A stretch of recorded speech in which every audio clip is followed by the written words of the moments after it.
बिस्मिल्लाहिर्रहमानिर्रहीम, अस्सलाम वालेकुम रहमतुल्लाहि वबरकातुहू। हमारे साथ बड़े स्पेशल गेस्ट हैं जी आज काटा के अंदर शकील अहमद साहब, पाकिस्तान के बड़े सीनियर जर्नलिस्ट।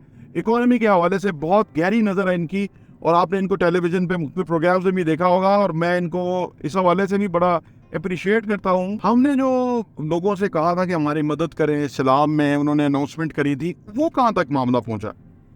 देखिए, वो भी एक मिसकंसेप्शन था। मतलब बातें इस तरह की फैलाई गई गवर्नमेंट सर्कल की तरफ से भी कि जैसे हमें बहुत बड़ी इमदाद मिल गई। वो बेसिकली प्रोजेक्ट बेस्ड फाइनेंसिंग होती है, ठीक है।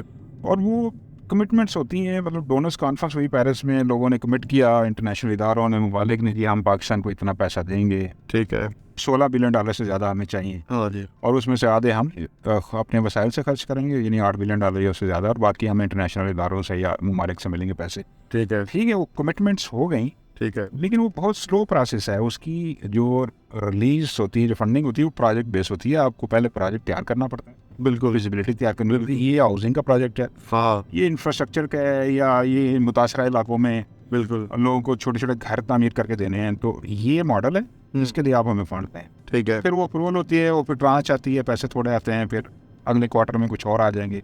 ठीक है। बहुत स्लो प्रोसेस होता है। और वो आप ये ना कहें कि बैठे बिठाए आपको $8-10 बिलियन मिल जाएंगे, वो अगले 3 साल 5 साल में थोड़े थोड़े पैसे मिलेंगे। तो इसलिए ये डिपेंड्स कि हम प्रोजेक्ट्स बना के प्रेजेंट करें और उनसे फिर उस पर फंडिंग लें। उसकी फिजिबिलिटी, उसका अप्रूवल का प्रोसेस, वो सारा उस पर। तो हमारी ब्यूरोक्रेसी के ऊपर ये आता है ना बात कि वो प्रोजेक्ट्स बनाए, इसके ऊपर फास्ट काम करें।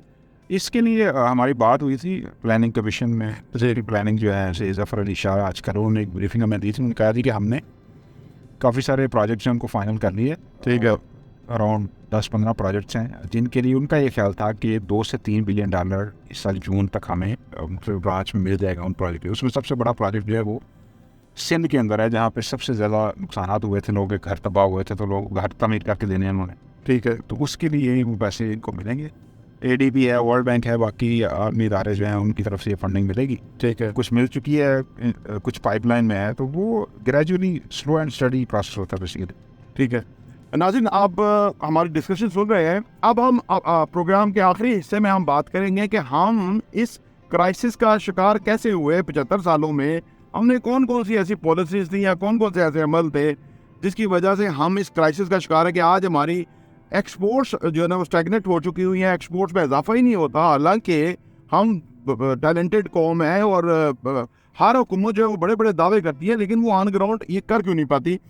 अब तीसरे हिस्से में आपसे बात करते हैं।